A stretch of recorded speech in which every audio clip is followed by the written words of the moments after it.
Hello everyone, welcome back to Logic Based Labs. I hope you are doing awesome. Today I am super excited to share 8 professional JavaScript tips that will level up the way you write code. We will go through them step by step and I promise to keep it simple, practical and fun. And here's the catch. The very last tip is especially important for junior developers. Honestly, I bet most of you don't know it yet. And once you do, it's going to change the way you look at your code. So stick around till the end. You really don't want to miss that one. Alright, let's jump straight in.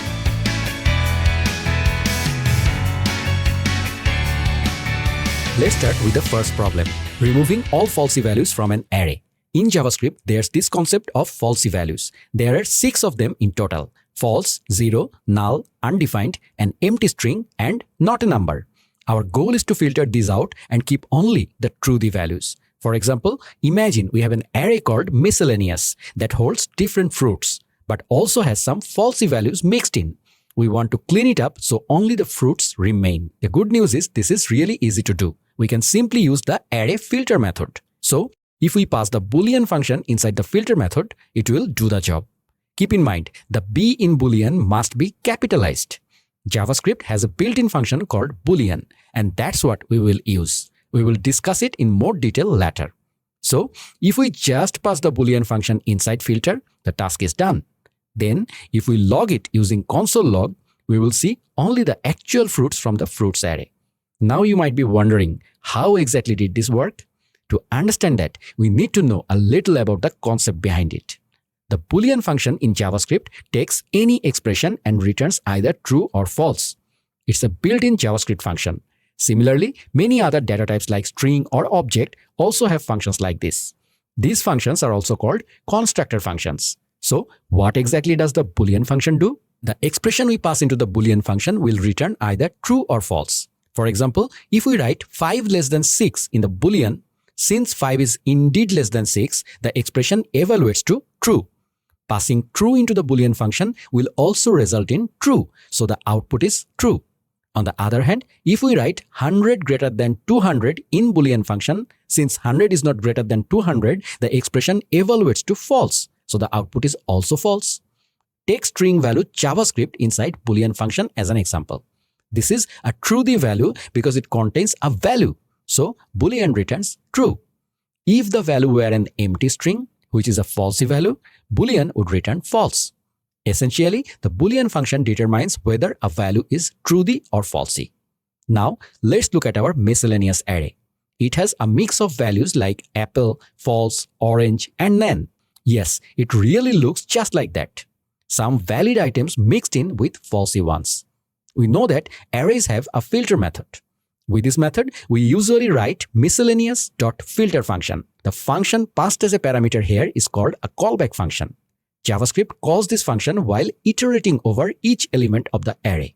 For example, the first item, the function receives the apple element. Then the function is called separately for each element in the array. First the apple, then false, then the mango, and so on. Every element goes through the function one by one. So the filter method essentially goes through each element of the array and calls the Boolean function for each. The function receives the current element every time. If the function returns true, that element remains in the array. If it returns false, the element is removed. This is how array.filter works. Now notice, in miscellaneous.filter function, we have passed a function, right? But we haven't called the function. We are simply passing it as a parameter. The Boolean function itself is, of course, a function. So, if we write miscellaneous.filter and pass Boolean inside it, you will see that we are simply passing the function reference without calling it. Since it's a function, during each iteration of the array, the Boolean function receives the current element and applies itself to that element. For example, the first time, the Boolean function receives the apple element. Since the apple is a truthy value and not a falsy value, the function returns true and the apple remains in the array. Then, when it receives the false element, which is a falsy value, the Boolean function returns false and that element gets filtered out of the array. So, the false element is removed from the array. If we look at the entire process, this is how the final output is achieved. This is the key explanation. By simply passing the Boolean function, we can remove all falsy values from an array in just one line. And that completes our solution for the first problem. This is our JavaScript tip number 1. Our second problem is converting any value into a Boolean. For example, if we have console.log messy, the output will be messy. Now, if we want to convert it to a Boolean, it's very simple. We can do console.log not messy by placing 2 not signs before the value. This converts the value into a Boolean and the result will be true. It's that simple and straightforward. This means that by placing 2 not signs before any value, we can easily convert it into a Boolean. Whether it's a string or any other value, it will be converted to its Boolean equivalent. Let's see a few more examples. Console.log $1. Here, 1 is a truth value, so using 2 not signs converts it to Boolean and returns true. Similarly, since Boolean always returns a Boolean, console.log 0 is a falsy value, so 2 not signs returns false. Likewise, console.log undefined. Undefined is a falsy value, so 2 not signs will result in false. This is exactly how it works. So, if you want to convert any value into a Boolean, you can easily do so by placing 2 not signs before it. Also, as we saw earlier with the Boolean function, the same result can be achieved by directly using the Boolean function. Any value passed into the Boolean will be converted to its Boolean equivalent. For example, console.log Boolean messy will convert the value to Boolean and output true. This is essentially a shorthand way to use the Boolean function. And with that, our JavaScript tip number 2 is complete. Our third problem is how to resize an array. Let's say we have an array called animals. Now we want to reduce its length from 4 to 3. This is actually very simple. Arrays have a length property and we just need to set it to the new size. For example, animals.length is equal to 3. By doing this, the array automatically resizes to 3 elements. In other words, we have resized the array simply by setting its length. We can set any array's length property to a specific number, which determines how many elements we want. As a result, the array automatically adjusts to that size. For instance, if we now do console.log animals, the last element of the array is removed, leaving only 3 elements. This is how easily we can resize any array. And with that, our JavaScript tip number 3 is complete. Our fourth problem is flattening a multi-dimensional array, which simply means converting it into a single-level array. For example, let's say we have an array called smileys. It's multi-dimensional because some of its elements are actually arrays themselves. Inside this array, you will see sub-arrays holding different emojis. What we want to do is flatten everything. So instead of having arrays inside arrays, we end up with just one clean array that holds all the emojis directly, without any nested arrays. This is actually very simple to do. Arrays have a method called flat, which many people don't know about or rarely use. Previously, for such problems, we might have used a manual for loop, but JavaScript provides the flat method for this exact purpose. For example, using smileys.flat will return the array directly as a single-level array. The flat method in JavaScript can simplify a nested array, but it has a limitation. By default, it only flattens one level. That means if an array has sub-arrays directly inside it, those will be flattened. But anything deeper, like an array within another array, will stay as it is. So, if the array has multiple levels of nesting, the regular flat method won't fully flatten it. To solve this, we can pass infinity as a parameter to flat. This tells JavaScript to keep flattening until there are no nested arrays left, giving us a completely flat single-level array. So, no matter how deeply nested the array might be, using flat with infinity will always return a fully flattened array. That's the beauty of the array.flat method. And with that, we have wrapped up our fourth JavaScript tip. Now, let's move on to our fifth problem. This one is about short conditionals, also known as short-circuiting. Imagine we have a variable named captain and its value is messy. And we also have a if statement to check if the captain is messy and then print something in response. It means that if captain equals messy, then a love emoji will be printed to the console. Here we have used a regular if condition. But we can do the same thing in one line using a short conditional like captain triple equal Messi logical and console.log in the bracket the laugh emoji. With short circuiting, you can combine the condition and the action in a single line instead of writing a full if statement. For example, if the captain is Messi, the check evaluates to true, so the action runs immediately. And if we flip the condition to check that the captain is not Messi, we don't have to rely on a full if-else block. Instead, we can use a short conditional. In this case, the check runs first and the OR operator is used. This means that if the condition is true, nothing happens. But if the condition is false, then console.log in the bracket an angry emoji executes. This is how we can write conditional logic in a single line using short conditionals. This way, using short conditionals with AND and OR operator, we can write conditions concisely in a single line. Now let's move on to our sixth problem. Here, our task is to replace a specific string within a larger string or sentence, no matter how many times it appears with another string. For example, we have a string in a variable, quote, is equal to Next.js is a JS library, and this library is the most popular front-end library right now. By the way, just a little quick shout out. I also have a few in-depth engineering videos on Next.js available on my YouTube channel. If you are interested, feel free to check them out. The link is in the description. In this code, we want to replace a specific word or phrase. Let's say we want to replace every occurrence of library with framework because Next.js is not really a library. It's more than that. It's a full stack framework. The goal of this tip is to show the simplest and shortest way to do this. We can easily achieve this using JavaScript's replace method. String.replace is a built-in method for strings. Since quote variable is a string, we can write quote.replace. The first parameter specifies what we want to replace, in our case, library. However, note that library might appear in uppercase, lowercase, or mixed case. We want to replace it in all cases. For this, we can use a regular expression as the first parameter. For those who feel intimidated by regular expressions, I have made a separate tutorial that explains them in an easy-to-understand way, which will be very helpful. So, after watching that tutorial, you will understand that in JavaScript, a regular expression is written between two slashes.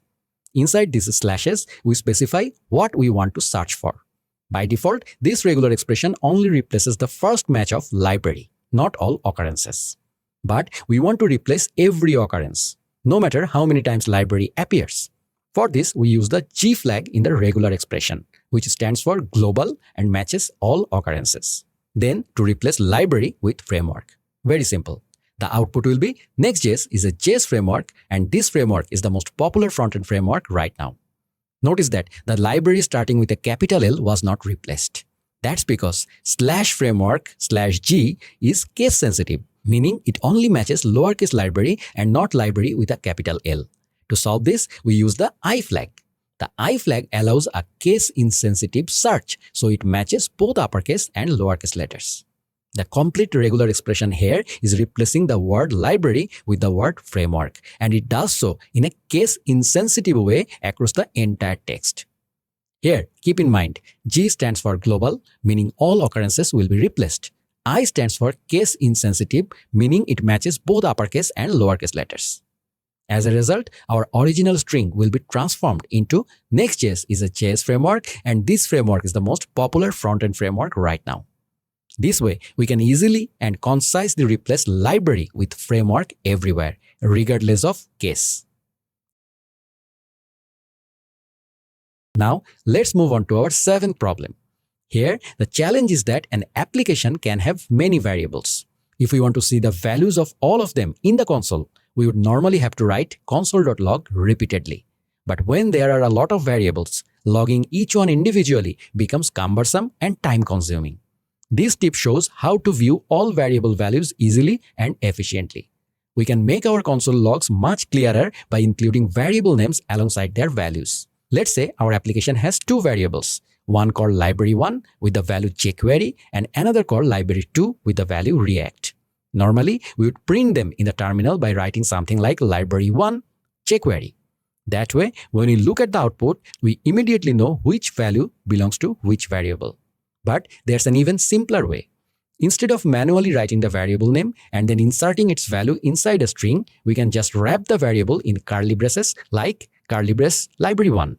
This works because we are passing the variable inside an object. When the console prints it, it automatically shows both the variable's name and its value side by side. It's cleaner, shorter, and far easier when dealing with multiple variables. There's no need to manually write out the value every time. It might feel a little surprising at first, but this is actually a built-in JavaScript feature.